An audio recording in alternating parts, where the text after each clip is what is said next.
చాయ్ చటకురా తాగరా బాయ్, ఏ చాయ్ చమకురా చూడరా బాయ్, ఏ చాయ్ గరీబికి విందురా బాయ్, ఏ చాయ్ నవాబుకు బంధురా బాయ్. అంటే చాయ్ ఇలాంటి మందిని కానీ విందులో కానీ, ఇలాంటి మందిలో కానీ విందులో కానీ అందరినీ కలిపేది చాయ్ అని చెప్పుకోవచ్చు. ఎందుకంటే చాయ్ తాగుతూ రిలాక్స్, చాయ్ కాస్త ఇబ్బందిగా ఉన్నప్పుడు, కాస్త డిస్టర్బ్గా ఉన్నప్పుడు కూడా చాయ్ తాగి రిలాక్స్ అయ్యేటువంటి వాళ్ళు చాలా మంది ఉంటారు. చాయ్ ప్రియులు కూడా చాలా మంది ఉంటారు. అంటే రకరకాల ఛాయ్లు ఉంటాయి. చాయ్ అంటే ఒక డికాషన్తో, ఒక టీ పొడితో, పాల పొడితో, అంటే పాలతో తయారు చేసేటువంటి చాయ్ కాదు, రకరకాల ఛాయ్లు ఉంటాయి. ఆ ఛాయ్లు ఏంటి, చాయ్ టేస్ట్ ఏంటి, ఇటు కస్టమర్లు అంటే ఇటు చాయ్ ప్రియుల్ని, అటు చాయ్ తయారు చేసేటువంటి వాళ్ళని అందరినీ అడిగి తెలుసుకుందాం. ఒకసారి అరుచుకుందాం. ఇక్కడ మనం దిల్సుఖ్ నగర్లో ఉన్నాం. దిల్సుఖ్ నగర్లోని దిల్సుఖ్ నగర్ మెట్రో స్టేషన్ దగ్గరలో ఉన్నాం. ఇక్కడ అన్న ఉన్నారు, అన్న అడిగి తెలుసుకుందాం. అన్న నమస్తే. నమస్తే అన్న. ఏం పేరు అన్న మీ పేరు? శివ. ఓ శివన్న ఉన్నారు. ఈ శివన్న అడిగి తెలుసుకుందాం. అన్న ఏం చదువుకున్నారు మీరు? నేను ఎంబీఏ అన్న. ఎంబీఏ ఫైనాన్స్ చదువుకున్నారు. అంటే ఇట్లా చదువుకొని కూడా మంచి ఈ విధంగా రకరకాల ఛాయ్ లో కూడా అంటే ఏంటి మీ స్పెషలైజేషన్ ఏంటి? అంటే ఇంకోటి, ఈ ఛాయ్ ఈ బిజినెస్ చేయాలని ఎందుకు అనిపిస్తుంది మీకు? బేసిక్ గా నేను డిగ్రీ అండ్ పీజీ కంప్లీట్ చేసిన తర్వాత జాబ్ కోసం ట్రై చేశాను. సో జాబ్ లో అవకాశాలు తక్కువ ఉండేసరికి ఇలా ఖాళీగా అందరిలా ఖాళీగా ఉండకుండా ప్రైవేట్ లో కొన్ని సంవత్సరాలు జాబ్ చేశాను. సో కొన్ని ప్రాజెక్ట్ తీసుకొని కాన్సెప్ట్ లెవెల్లో డిజిటల్ ఇండియాలో కూడా వర్క్ చేస్తుండే. సో అవేవి నాకు పెద్ద సంతృప్తి అనిపించలే. సో ఒకరి కింద పని చేసుడు కన్నా నేనే స్వతహాగా కొడితే గవర్నమెంట్ జాబ్ కొట్టాలి, లేకపోతే ఏదో ఒక పనిలో రన్ అవ్వాలి. సో మనకంటూ ఒక అవకాశాన్ని క్రియేట్ చేసుకోవాలి, ఒక ఇద్దరు ముగ్గురు అవకాశం మన తరపున ఒక అవకాశాన్ని ఇవ్వాలనే ఉద్దేశంతో ఎంప్లాయ్మెంట్ కల్పించాలని చెప్పేసి ఈ బిజినెస్ లో నలుగురు. వీరితో పాటు వీళ్ళ కుటుంబంతో పాటు ఇంకో నలుగురు కూడా ఉపాధి కల్పించే విధంగా చేయాలన్నది ముందు నుంచి అదే ఆసక్తి. అంటే ముందు నుంచి కూడా ఏదైనా బిజినెస్ చేయాలన్న ఆలోచనతో ఉన్నారా? ఉండే. సడన్ గా వచ్చింది? లేదు, ఇంటర్ స్టేజ్ లోనే బిజినెస్ చేయాలన్న ఆలోచన ఉండే, కానీ ఫ్యామిలీ పొజిషన్ కరెక్ట్ గా లేక సో నా ఓన్ గా నేనే క్రియేట్ చేసుకున్నాను అనమాట. అంటే ఏమన్నా స్పెషల్ ఏంటి, ఎందుకు ఇట్లా రావాలి? అంటే స్టూడెంట్ కి ఎక్కువగా అంటే చాలా మందికి ఏంటంటే చాలా లో మిడిల్ క్లాస్ పీపుల్ కి ఆలోచన ఏముంటదంటే ఫుడ్ ఆకలేసినప్పుడు కూడా ఒక బిర్యానీ తిందామంటే దాదాపు 150-200 పెట్టే బదులు సో నార్మల్ గా చాయ్ బూస్ట్ లాంటి తాగేసి కూడా కడుపు మార్చుకునే పరిస్థితి అనేది ఉంటది. అలాంటి పరిస్థితుల్లో కూడా సో దీనికి ఎక్కువగా డిమాండింగ్ ఉంటది. సో 10 మందికి ఆశ్రయిస్తున్నట్టు ఉంటది, ఎక్కువగా డిమాండ్ ఉంటది ఉద్దేశంతో సో చాయ్ బిజినెస్ లో ఎన్ని రకాలు ఉంటాయి అన్న ఛాయ్లు? రకరకాల చాలా రకాలు ఉంటాయి సార్. మెనూ వచ్చేసి అక్కడ ఉంటది. సో ఆల్మోస్ట్ మనకు బయట దొరికే ప్రతి చాయ్ మన దగ్గర ఉంటది. సో మన దగ్గర స్పెషల్ వచ్చేసి ఎక్కువగా lemon tea, green tea, coffee. అంటే కస్టమర్ కూడా ఇక్కడ బాగా వస్తుంటారు కదా, ఇక్కడ ఎక్కువ స్టూడెంట్స్ మొత్తం స్టూడెంట్స్ వస్తారు. స్టూడెంట్ కి అందుబాటులో ఉండేటట్టే క్వాలిటీ క్వాంటిటీస్ మెయింటైన్ చేస్తాం. స్టూడెంట్స్ లెక్చరర్స్ వాళ్ళు వస్తారు. సో అక్కడే ఇంటర్ కాలేజ్ ఉండడం వల్ల ఇంటర్ కాలేజ్ పిల్లలు, దాంతో పాటు అక్కడ ఉన్న లెక్చరర్స్ వీళ్ళందరూ పర్టికులర్ గా ప్యూరిఫైడ్ గా వేయడానికి మేము మా పద్ధతిలో చేసుకున్నాం. దాంతో పాటు సో ప్రతి అల్లం లెమన్ టీలో సో ఇలా సబ్జా గింజలతో పాటు హెల్త్ కి మంచిదని చెప్పేసి చదవ అని చెప్పేసి సబ్జా గింజలు కూడా వేయడం జరుగుతుంది. సో చాలా మంది షుగర్ వేస్తారు, మనం షుగర్ కాదు, సో హనీ యూజ్ చేస్తాం. షుగర్ ప్లేస్ లో ఇది వేస్తే స్వీట్ తీయగా ఉంటుంది. అవును, దాంతో హెల్త్ కూడా మంచిదని. అవునండి. సో ఇవి టీ, సో మిల్క్ బాగా తాగించిన తర్వాత మనం టీని ప్రిపేర్ చేయడం జరుగుతుంది. అయితే ప్రతిరోజు మనకి రాగి జావా కూడా కంటిన్యూషన్ గా ఇవ్వడం జరుగుతుంది. అది కూడా రాగి జావా స్పెషల్ గా మనకు ఏదైతే టాటాకి బెల్లం అని అంటారు కదా, అది హెల్త్ కు మంచిది, ఐరన్ లెవెల్ పెంచుతుంది, అది కూడా యూజ్ చేస్తాం. కొంతమంది చాయ్ లో బెల్లం కూడా వేస్తారు కదా, బెల్లం చాయ్ అడుగుతారు, కానీ మనం బెల్లం చాయ్ ని మనం ఇప్పుడు చేయట్లేదు. ఎందుకంటే ఇక్కడ మనకున్న క్రౌడ్ ప్రకారము సో బెల్లం టీని కూడా అరేంజ్ చేయాల్సి వస్తుంది. ఈ త్వరలో అది కూడా ఇది చేస్తున్నాం. ఇప్పటికైతే మన దగ్గర ఉన్న మెనూనే ఎక్కువైపోతుంది.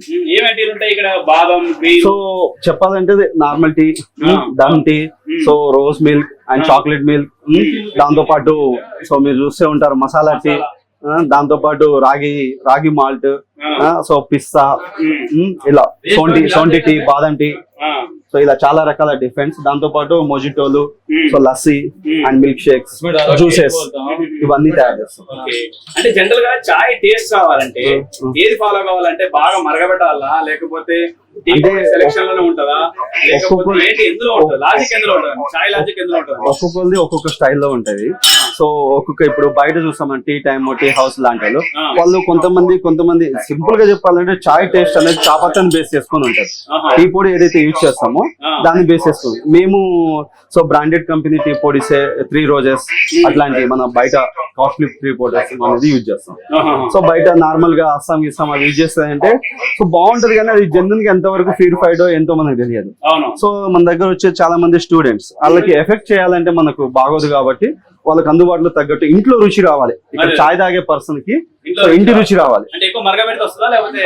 సో పాలని బాగా కాగబెట్టాలి ఫస్ట్ అయితే.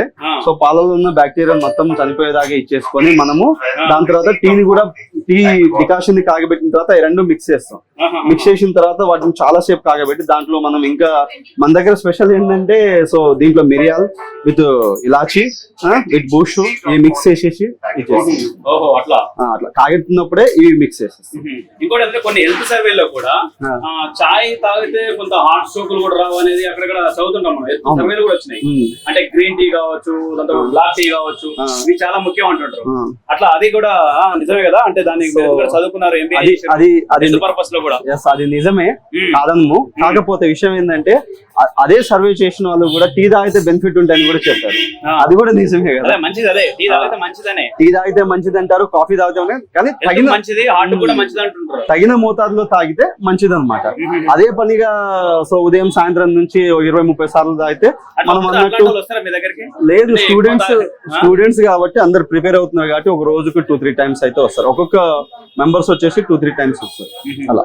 ఓకే, ఇంకోటి ఏంటంటే ఈ మధ్య కాలంలో అక్కడక్కడ ఫ్రాంచైజీస్ కనబడుతున్నాయి. రోడ్ల మీద కావచ్చు, కొన్ని కాలనీలు కావచ్చు, టీ టైమ్స్ లైక్ ఆంటీ ఇట్లాంటి కొన్ని కనబడుతుంటాయి కదా. దాంతో మీకు కాంపిటీషన్ బాగా పెరిగిందా లేకపోతే ఎట్లా? మాది వచ్చేసి ఓన్ ఫ్రాంచైజ్ అండి. మేము ఫ్రాంచైజ్ ఎవరిని ఇవ్వడానికి అంత ఇష్టపడలేదు, అలా తీసుకోలేదు. అవసరమైతే మేమే పెడతాం, ఎందుకంటే మేము చేసే ప్రొడక్ట్ టోటల్లీ వేరే అనమాట. సో మా కాన్సెప్ట్ ఒకటే, ఇంటి టేస్ట్ రావాలి. ఏదైతే ఇంట్లో టీ తాగుతామో ఆ ఫీలింగ్ ఇక్కడ ఉన్న వాళ్ళకి రావాలి. ఆ ఫీలింగ్ తో ఉంటారనే ఇంతవరకు వస్తుంటారు, చాలా మంది వస్తుంటారు. ఆ ఫీలింగ్ లేకపోతే చాలా వరకు రారనమాట. మేమే ఈగల్ దొరకాల్సి వస్తుంది. ఆ ఉద్దేశంతోనే మంచి క్వాంటిటీతో మంచి క్వాలిటీతో చేస్తాం. సో బయట వాళ్ళతో పోటీ అంటే ఖచ్చితంగా పోటీ ఉంటది. మార్కెట్ లో ఉన్నప్పుడు పోటీ అనేది ఉంటది, లేకుండా అయితే ఏముండదు. సో ఖచ్చితంగా మేము పోటీ వాళ్ళకి ఇస్తూనే ఉంటాం. సో ఇది మీరు చూస్తూనే ఉంటారు, ఎవరిని అడగండి. ఈ దిల్ష్ నగర్ లో, ఈ ఏరియాలో, లలితా నగర్ లో మన tea famous. Chai and chai, Balaji chai and chai shop అంటే ఫేమస్. ఇప్పుడు మధ్యాహ్నం టైం, ఈవినింగ్ టైం వస్తుంది, ఇప్పటికి కూడా కస్టమర్స్ వెయిటింగ్ చేస్తున్నారు. ఈ విధంగా రకరకాలు రిలాక్స్ కావడానికి కూడా చాయ్ బాగా ఉపయోగపడుతుంది కదా. బాగా ఉపయోగపడుతుంది. ఓకే, ఇంకోటి ఏంటంటే మీరు ఎంబీఏ చేశారు, శివ గారు ఎంబీఏ చేశారు, దీంతో చాయ్ వ్యాపారం చేస్తున్నారు, చాయ్ బిజినెస్ చేస్తున్నారు. అంటే మీరు మీతో పాటు మీరు ఆల్రెడీ కాంపిటీషన్ ఫీల్డ్ లో కూడా చదువుకొని బయటకు వచ్చారు. అంటే మీతో పాటు కొంతమంది కాంపిటీషన్ ఎగ్జామ్స్ అంటే వివిధ పోటీ పరీక్షలకు ప్రిపేర్ అయ్యి కొంతమంది ఉద్యోగాలు రానట్టు వాళ్ళు ఉంటారు, వచ్చినట్టు వాళ్ళు ఉంటారు. యూత్ కు మీరు ఇచ్చే మెసేజ్ ఏంటి? అంటే యూత్ కి నేను ఇచ్చే మెసేజ్ అంటే, నేను కూడా సో గ్రూప్ ప్రిపేర్ అయ్యాను, దాని తర్వాత ప్రైవేట్ సెక్టర్ లో జాబ్ చేశాను, దాని తర్వాత ఓన్ గా ఒక కంపెనీ రన్ చేసుకుంటూ వర్క్ చేయడానికి ఇచ్చేసాను. సో ఇప్పుడు ఈ బిజినెస్ లో ఉన్నాను. నేను యూత్ కి నా అనుభవం ప్రకారం యూత్ కి చెప్పాల్సిన విషయం ఏంటంటే, చాలా మందిని ఇక్కడ చూస్తుంటాము 30-35 years వచ్చేదాకా జాబ్ల కోసం ప్రిపేర్ అయ్యి అలాగే టైం వేస్ట్ చేసుకుంటూ, జాబ్ రాకపోతే ఆ ఏజ్ లో పెళ్లి చేసుకోలేక, ఫ్యామిలీని భారం అవ్వలేక సూసైడ్ చేసుకుంటారు. సో అది నేను ఒక పిరికితనంగా భావిస్తాను. నేను ఒకటే అంటున్నాను, భారతదేశంలో మన ఇండియా సో ఒక బ్యూటిఫుల్ కంట్రీ. మన ఇండియన్ వదిలేసి చాలా మంది వేరే వేరే కంట్రీస్ కూడా వెళ్తుంటారు. అది వరస్ట్ అనమాట. అక్కడ కూడా వేరే ఏదో మాస్టరేట్ చేయడానికి వేరే కంట్రీస్ వెళ్తారు. అక్కడ కూడా వాళ్ళు చేసే పని ఇలాంటివే. సో నేను ఒక ఇద్దరిని ఏదైతే వాళ్ళకి అవకాశం, ఒక 4 ఎంప్లాయీస్ ని ఇక్కడ ఏదైనా అరేంజ్ చేసుకుని వాళ్ళు కూడా ఒకరి దగ్గర పని చేసుకుని ఇండియాకి వెళ్ళడానికి పైసలు జమ చేసుకుని అక్కడ పోయిన తర్వాత మళ్ళీ ఇండియా రావడానికి అక్కడనే అదే పైసలు జమ చేసుకుని ఇక్కడ రావాల్సి వస్తుంది. సో మధ్యలో ఒక ఎడ్యుకేషన్ అనేది కంటిన్యూషన్ అవుతుంది, అంతే తప్ప వేరేం లేదు. అందరికి చెప్పేది ఏంటంటే, ఫారెన్ పోయిన వాళ్ళకి కావచ్చు, ఇక్కడ ఉండే వాళ్ళకి కావచ్చు, పర్టికులర్ గా మన ఇండియా చాలా బ్యూటిఫుల్ కంట్రీ కాబట్టి బోలెడిన అవకాశాలు ఉంటాయి. సో మనం క్రియేట్ చేసుకోవాలి. మనం క్రియేట్ చేసుకుని ఆ అవకాశాన్ని మనం సద్వినియోగం చేసుకుంటే ఎవరైనా లైఫ్ లో నిలబడతారు. సో చాలా మంది ఏజ్డ్ పీపుల్స్ వాళ్ళు అనవసరంగా జాబ్ల కోసం ప్రిపేర్ అయ్యి రాకపోతే సూసైడ్ చేసుకుంటారు. వాళ్ళకి నేను ఇచ్చే మెసేజ్ అంటే, బ్రదర్స్ సో అండ్ సిస్టర్స్ ఎవరైనా కానీ, సో మనకి మన ఓన్ టాలెంట్ అనేది ఒకటి ఉంటది. Yes. జాబ్ అనేది కాదు, మన ఓన్ టాలెంట్ అనేది ఉంటది. అది లేడీస్ కి సంబంధించి సో కాటన్ బిజినెస్ అయినా కానీ, లేకపోతే బ్యూటీనెస్ బిజినెస్ అయినా కానీ, ఇంకా ఫర్దర్ అదర్ బిజినెస్ అయినా కానీ, వాళ్ళకంటూ ఒక టాలెంట్ అనేది ఉంటది. Yes. ఆ కాంపిటీషన్ ఫీల్డ్ నుంచి మీకు ట్రై చేసినంత వరకు ట్రై చేయండి. రాకపోతే ఒక 2 years వరకు రాకపోతే మీదేందో మీరు ఒకసారి మీరు తెలుసుకోండి. మీ దాంట్లో ఏ టాలెంట్ ఉందో తెలుసుకొని ఆ బిజినెస్ లో మీరు రన్ అయితే సో బాగుంటది. సో వాళ్ళ జీవితం మీతో పాటు మీ కుటుంబం కూడా నిలుస్తుంది. కానీ మీరు అనవసరంగా చచ్చిపోవడం వల్ల మీతో పాటు మీ కుటుంబం కూడా ఆగమైపోతుంది, నాశనం అయిపోతుంది. అది గుర్తించాలి సార్. ఖచ్చితంగా అందరూ ఏదో ఒక ఫీల్డ్ లో ఏదో ఒక బిజినెస్ లో ముందుకు రావాలి. అది కుదరకపోతే సో ఇప్పుడు అగ్రికల్చర్ కూడా, ఒకప్పుడు అగ్రికల్చర్ మన తాతలు తండ్రులు చేస్తారు. ఇప్పుడు అగ్రికల్చర్ కూడా బిజినెస్ లెవెల్ కాన్సెప్ట్ చేస్తుంది. సో అగ్రికల్చర్ కూడా చాలా రకాల వంగడాలు, చాలా రకాల పంటలు పండించుకుంటూ రావచ్చు. జనం ఆహార శైలి కూడా మారింది, తినే విధానం కూడా. జనం ఏది ఎక్కువ తింటారో దాన్ని తయారు చేస్తారు. ఇప్పుడు ఆర్గానిక్ అగ్రికల్చర్ చాలా ఫేమస్ అవుతుంది. ఇంకోటి శివ గారు, ఇప్పుడు ఇట్లాంటి వస్తువులు చైనా నుంచి వస్తున్నాయి. ఇలాంటి వస్తువులు మన దేశంలో 142 కోట్ల 86 లక్షల జనాభా ఉంది. అంత జనాభాకు తగ్గట్టు ఇలాంటి వస్తువులు చాలా అవసరం పడతాయి. ఇవన్నీ మ్యానుఫ్యాక్చరింగ్ చేసుకోవచ్చు కదా. అట్లా మన దగ్గర కూడా చేసుకోవచ్చు. కానీ సో కొన్ని వరకు దానికి రాజకీయ ప్రోద్బలం కూడా ఉండొచ్చు. ఎందుకంటే పర్మిషన్స్ అనేది అవుతుంటది. చిన్న చిన్న వస్తువులు మన ఇండియా అంటే కొంచెం మంది అంత సేలింగ్ ప్రాసెస్ లేకపోయి ఉండొచ్చు. సో మనం ఏంటంటే కొంచెం మంచి గట్టి వస్తువుని యూజ్ చేస్తాం కాబట్టి రేట్లు కూడా అంతే ఉంటది. సో ఆ రేట్లు విధానంలో పెట్టకపోవచ్చు. ఇలాంటి కొన్ని ప్రాబ్లమ్స్ వల్ల కూడా మన వాళ్ళు చేయడానికి అతిగా ఉత్సాహపడరు. ఇంకా సేలింగ్ ప్రాసెస్ అనేది తక్కువ. చేసేటోళ్ళు ఉంటారు కానీ సేల్ చేయడానికి సో మార్కెటింగ్ లెవెల్ వస్తే కొన్ని కంపెనీస్ ఇబ్బంది పెడుతుంటాయి. కాబట్టి అట్లా చేసే ప్రాసెస్ కూడా తక్కువ అని నా ఆలోచన. ఎంతకాలం నుంచి చేస్తున్నారు ఇది? అంటే చాయ్ దాదాపు 2 years అవుతుంది సార్. 2 years నుంచి. ఎట్లా అనిపిస్తుంది 2 years జర్నీ? చాలా బాగుంటది. ఎందుకంటే ఇక్కడ వచ్చే వాళ్ళందరూ జర మా ఫ్రెండ్స్ లెక్క, తమ్ముళ్ళు లెక్క, అందరూ అన్నయ్యలు అట్లా అంతా ఉంటారు. లేదు సార్, నేను ఎప్పుడు అట్లా ఫీల్ అవ్వలేదు. ఎందుకంటే ఈ బిజినెస్ అంటే కొంచెం జనాలు అంతా సో ఫుడ్ బిజినెస్ కాబట్టి ఫుడ్ బిజినెస్ లో మనం ఎంత యాక్టివ్గా ఉంటే అంత మంచిది. సో అంత క్వాంటిటీ క్వాలిటీ మెయింటైన్ చేస్తే అంత మంచిది సంపాదించుకుంటే అంత మంచిది. కాబట్టి నేను ఎప్పుడైతే అలా ఫీల్ అవ్వలేదు, తక్కువని ఫీల్ అవ్వలేదు. సో నేను దీంతో పాటు వేరే వర్క్ కూడా చేసుకోవడానికి ఇది చేసుకున్నానే తప్ప వేరే అయితే కాదు. ఇంకోటి ఏంటంటే ఇదే ఫీల్డ్ నుంచి అంటే ఒకప్పుడు ఛాయ్ అమ్మినట్టుంటే నరేంద్ర మోడీ దేశానికి ప్రధాని అయ్యిండు. ఎట్లా అనిపిస్తుంటది అంటే ఈ ఛాయ్ బిజినెస్ చేస్తుంటే మీ బంధువులు? మా ఫ్రెండ్ ఇక్కడున్న స్టూడెంట్స్ వస్తున్న వాళ్ళు కస్టమర్స్ అంటా ఉంటారు. సో ఏదో ఒక రోజు నీకు కూడా లైఫ్ ఇట్లా ఇదవుతుంది అన్న హై లెవెల్ లో ఉంటది. సో నరేంద్ర మోడీని అప్రిషియేట్ చేసుకుంటూ సో మోటివేషన్ తీసుకునేటట్టు వీళ్ళు కూడా చెప్తా ఉంటారు. అట్లా అంటుంటారు. Okay right. అంటే ఇది శివ గారు చాలా గ్రేట్ అని వచ్చి MBA చేసేసి ఈ విధంగా బిజినెస్ చేస్తున్నారు. దాంతో పాటు ఎట్లా ఉంటది అంటే ఆదాయం ఎట్లుంటది మిగతా వాళ్ళకు? అంటే జనరల్ గా ఈ చాయ్ దీని మీద బిజినెస్ మీద ఎట్లుంటది ఆదాయం, వ్యయం, ఖర్చు, రయాలు ఎట్లుంటాయి? బేసికల్గా మనం చెప్పుకోవాలంటే చెప్పుకుంటారు చాలా మంది. సో ఈ మధ్య చాయ్ ఫేమస్ అవుతుంది కాబట్టి ఫుల్ గా ఆదాయం వస్తుంది అని చెప్పి దాని తగ్గట్టు దానికే ఉంటది సార్. కానీ లాస్ అయితే ఉండదు. సో ఒక ఎంప్లాయీ లెవెల్లో ఒక మంత్లీ అన్ని పోగా ఒక 50-60 వరకు అయితే గెయిన్ చేయవచ్చు. గెయిన్ చేయవచ్చు సింపుల్ గా ఒక ఎంప్లాయ్మెంట్ లాగా. కానీ అది కొంచెం క్రౌడ్ ఏరియా, మంచి క్రౌడ్ ఏరియా. సో మనం ఇచ్చే మెటీరియల్స్, దాంతో పాటు మనం ఇచ్చే టేస్ట్ దాన్ని బేస్ చేసుకొని ఉంటుంది. నష్టపోయే అవకాశాలు ఎక్కడ ఉంటాయి? ఉంటాయి సార్. ఎందుకంటే కొంతమంది బిజినెస్ లో నిలదొలకలేక సో ఇబ్బంది పడుతూ ఏదో టైం పాస్ చేసే వాళ్ళు అయితే నష్టపోయే అవకాశం ఉంటుంది. సీరియస్ గా మంచి చాలా క్రమశిక్షణగా చేసుకోవాలి. అవును sir. First of all customer receiveness. So customer ని అట్రాక్ట్ చేయాలి. దాంతో పాటు మన ప్రొడక్ట్ కూడా బాగుండాలి. సో మన ప్రొడక్ట్ ని సేల్ చేసే విధానం కూడా కరెక్ట్ ఉండాలి. వాటి వల్ల ఎలాంటి ఎఫెక్ట్ ఉండదు, ఎలాంటి లాస్ అనేది రాదు. ఎవ్రీథింగ్ ఫోకస్ గా ఖచ్చితంగా ఫోకస్ అనేది చేస్తే.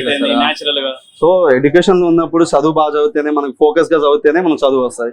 ఇది కూడా అంతే. Thank you so much. దాంతో పాటు మీ కస్టమర్ తో కూడా ఒకసారి మాట్లాడిస్తాను. వాళ్ళ ఫీడ్బ్యాక్ ఏంటి అది చూసేసి ఆ తర్వాత ముగిద్దాం. ఇది అంటే శివ గారు చెప్పేది, బిజినెస్ లో కష్టపడితే బాగుంటుంది, లేక నాకు ఇక్కడ ఎలాంటి ఇబ్బంది అనిపించలేదు అంటున్నారు. దీంతో పాటు కస్టమర్ అంటే తెలుస్తుందో ఆ నుంచి ముగిద్దాం. ప్రిపేర్ అవుతారు? డిఎస్సి ప్రిపేర్ అవుతున్నారు. ఓకే, డిఎస్సి ప్రిపేర్ అవుతారు కదా. చాలా సేపు చదివిన తర్వాత ఒక చాయ్ తాగితే రిలాక్స్ వేరే ఉంటుందా? అంటే చాయ్ తాగక ముందుకు చదివితే గుర్తుండే విధానం, చాయ్ తాగిన తర్వాత గుర్తుండే విధానం వేరే ఉంటుందా? కొంచెం బ్రెయిన్ యాక్టివ్ అవుతుంది కదా, న్యూరాన్లు రిలీజ్ అవుతాయి. అదే కాఫీలో కెఫిన్ అనే ఒక ప్రోటీన్ ఉంటుంది, అది యాక్టివేట్ చేస్తుంది. అందుకే అవును, దానికోసం. చాయ్ యువతే కాదు, చిన్నపిల్లల నుంచి జనరల్ గా ఒక 6-7 ఏళ్ల నుంచి ఏమంటారు వృద్ధుల వరకు కూడా చాయ్ తాగుతూ అందరు రిలాక్స్ అవుతుంటారు. ఇక్కడ ఒక సార్ ఉన్నారు. చాయ్ ఎంతకాలం నుంచి తాగుతూ ఎట్లా అనిపిస్తుంటది? చాయ్ తాగితే చాయ్ తాగకపోతే పని ముందుకు వస్తారు. అంతేనా? అంతే. మనం మాట్లాడాలి, ఏదో తోటి యాక్టివ్ గా ఉండాలంటే చాయ్ తాగాల్సిందే. అంతే. చాయ్ లేనిది జర ఇబ్బందికరం. అంతే.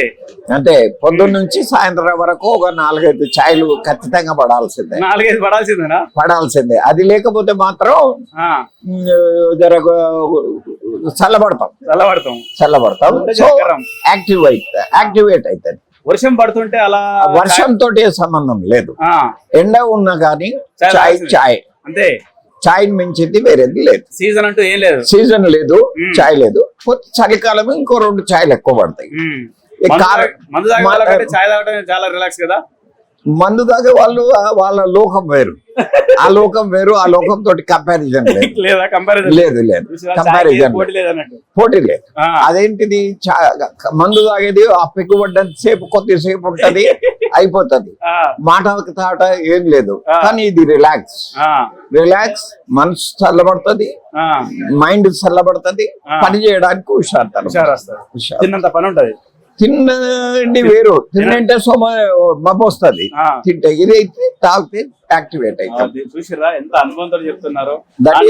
నేను నెగటివ్ క్వశ్చన్ అడుగుతున్నా గానీ వారు చాయ్ మీద నేను నెగటివ్ అడుగుతున్నా గానీ వారు ఎంత ఉన్న ఫ్యాక్ట్ సార్. అది ఈ రోజు ఒక్కరోజు అస్సాం నుండి మొదలుకొని ఇప్పుడు కేరళ దాకా కూడా అస్సాం ఫేమస్ టీ గార్డెన్స్. ఇప్పుడు కర్ణాటక, కేరళలో కూడా టీ గార్డెన్స్ పెంచడం స్టార్ట్ చేసేది. కాఫీ గార్డెన్స్ తక్కువ చేసి టీ గార్డెన్స్ పెంచడం ఎక్కువ చేసేది. మన టీ అస్సాం టీ గానీ కర్ణాటక అస్సాం టీ చాలా ఫేమస్, వరల్డ్ ఫేమస్. వరల్డ్ మొత్తంలో అస్సాం టీ బాగా ఫేమస్ అన్నమాట. అస్సాంలో తోటలు అట్లా బాగుంటాయి. దాని క్వాలిటీ బాగుంటుంది. ఇది మిగతా కస్టమర్ కూడా అడిగి తెలుసుకుందాం. Sir good evening. ఎట్లా అనిపిస్తుంది ఇక్కడ చాయ్ తాగుతుంటే? ఎట్లా అనిపిస్తుంది? చాలా బాగుంటుంది చాయ్. మేము డైలీ 4-5 సార్లు వస్తాం రోజు. చాలా బాగుంటుంది. ప్రత్యేకత ఏంటంటే చాయ్ కావచ్చు, అల్లం చాయ్ కావచ్చు, black tea, coffee, lemon tea, green tea, అలాగే జ్యూసెస్. ఇప్పుడు ముఖ్యంగా చెప్పాలంటే రాగి జావ కూడా ఫేమస్ ఉంది ఇక్కడ. ఓహో, మార్నింగ్ రాగి జావ ఇస్తారు, చాలా బాగుంటది. కూల్ డ్రింక్స్ ఉన్నాయి. చాయ్ తాగుతా రిలాక్స్ వేరుంటది కదా, చాలా బాగుంటుంది. మేము పని చేసే స్ట్రెస్ లో వస్తాం ఇక్కడికి, ఒక కప్పు చాయ్ తాగుతారండి, ఆ స్ట్రెస్ అంతా ఫీలింగ్ అంతా మారిపోతుంది. చాలా హాయిగా అనిపిస్తుంది. ఓకే, సూపర్ అనిపిస్తుంటది. ఇంకోటి ఏంటంటే వీళ్ళు స్పెషలైజేషన్ అల్లం చాయ్ అన్ని స్పెషల్ గా చేస్తారు కదా. అల్లం చాయ్ కావచ్చు, బ్లాక్ టీ కావచ్చు, black coffee, lemon tea, green tea బాగా చేస్తారు. ఓకే సార్, మీకు ఎట్లా అనిపిస్తుంది చాయ్ తాగుతుంటే? ఇక్కడ చాయ్ తాగుతుంటే ఎట్లా అనిపిస్తుంటాయి షాప్ లో? చాలా బాగుంటదండి. చాలా బాగుంటది. చాలా టేస్టీ చేస్తారు. మామూలుగా అన్ని టీ షాప్ లో కంటే కూడా టీ షాప్ లో చాలా బాగా చేస్తాడు. ఆయన ప్రత్యేక శ్రద్ధ చూపిస్తాడు చాయ్ మీద. అందరితో ఫ్రెండ్లీగా ఉంటాడు. అందరితో కూడా బాగా ఫ్రెండ్లీగా ఉంటాడండి. మార్కెట్ లో ఉండాలంటే అందరితో ఫ్రెండ్ లాగా చూసుకుంటాడు, బాగా కస్టమర్ లాగా కాకుండా. అట్లా అది అంటే ఇది ఆ కస్టమర్ చెప్పేది. దాంతో పాటు మిగతా కస్టమర్ కూడా మాట్లాడించేట్టుగా ప్రయత్నం చేద్దాం. నలుగురికి ఎంప్లాయ్మెంట్ కల్పిస్తూ ఆయన లైఫ్ లీడ్ చేస్తున్నారని చెప్పుకోవచ్చు. దాంతోపాటు ఆయన మంచి చక్కటి మెసేజ్ కూడా ఇచ్చారు యువతకు. ఎవరు కూడా అధైర్యపడొద్దు, మంచి మీకున్నటువంటి టాలెంట్ ను కూడా బయటికి తీసి రకరకాల మీకున్న ఆసక్తిని బట్టేసి ఆ వ్యాపారాలు చేసుకొని కూడా బతకొచ్చు, జీవనం కొనసాగించవచ్చు అన్న అభిప్రాయాన్ని, అలాంటి సందేశాన్ని కూడా ఇచ్చారని చెప్పుకోవచ్చు. ఇది అంటే దిల్సుఖ్నగర్ ఆ మెట్రో స్టేషన్ కి దగ్గరగా ఉంటది. ఈ ఏరియాలో ఉన్నట్టు ఏరియాలో ఎక్కువగా కానిస్టేబుల్ కావచ్చు, డిఎస్సి కావచ్చు, గ్రూప్స్ కావచ్చు, ఈవెన్ సివిల్స్ కూడా చదివేట వాళ్ళు ఇక్కడ ఈ ఏరియాలో విద్యార్థులు, నిరుద్యోగులు కనపడుతుంటారు. వాళ్ళంతా ఇక్కడికి వచ్చేసి కాస్త సబ్జెక్ట్ ను చర్చించుకుంటూ ఇక్కడ ఛాయ్ తాగుతూ రిలాక్స్ అవుతారని చెప్పుకోవచ్చు. ప్రతి ఒక్కరికి చిన్న చిన్న పూసలకు దారం ఎట్లయితే అందరినీ అన్ని పూసల్ని దారం ఎట్లయితే ఏకం చేస్తుందో ఇక్కడ ఛాయ్ కూడా అందరినీ ఈ విధంగా రకరకాల పీపుల్ ఇక్కడికి వచ్చి మాట్లాడుకుంటూ ఛాయ్ తాగుతూ ఈ విధంగా రిలాక్స్ గడుపుతుంటారని చెప్పుకోవచ్చు. ఛాయ్ చరిత్ర ఇప్పుడు కాదు, ఎప్పటి నుంచో ఉందని చెప్పుకోవచ్చు. మన దేశానికి పోర్చుగీస్ వాళ్ళు అనుకుంటాను ఆ సమయంలో వాళ్ళు పట్టుకొచ్చినట్టుగా ఛాయ్. ఆ తర్వాత బ్రిటిష్ వాళ్ళు కూడా ఇదే టీ పొడి గురించి కూడా టీ పొడి గురించి దీని అంతేకాకుండా టీ వార్స్ కూడా జరిగినాయి. ఇది చైనాలో కావచ్చు, కొన్ని చోట్ల టీ వార్స్ జరిగినాయి. నక్సల్ ఉద్యమం కూడా డార్జిలింగ్ ప్రాంతంలో ఇదే టీ అంటే ఏమంటారు తేయాకు తోటల్లో పుట్టినటువంటి ఉద్యమే నక్సలైట్ ఉద్యమం అని చెప్పుకోవచ్చు. అట్లా దీని చరిత్ర రకరకాల మలుపులో ఉంటుందని చెప్పుకోవచ్చు.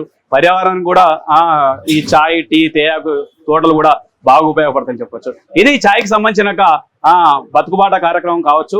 మరో బతుకుబాట కార్యక్రమంతో కలిసి చర్చిద్దాం. ఇది ఛాయ్కి సంబంధించిన స్టోరీ. కెమెరా పర్సన్ సురేష్తో రవిచంద్ర, దిల్సుఖ్నగర్ నుంచి అశోక టీవీ.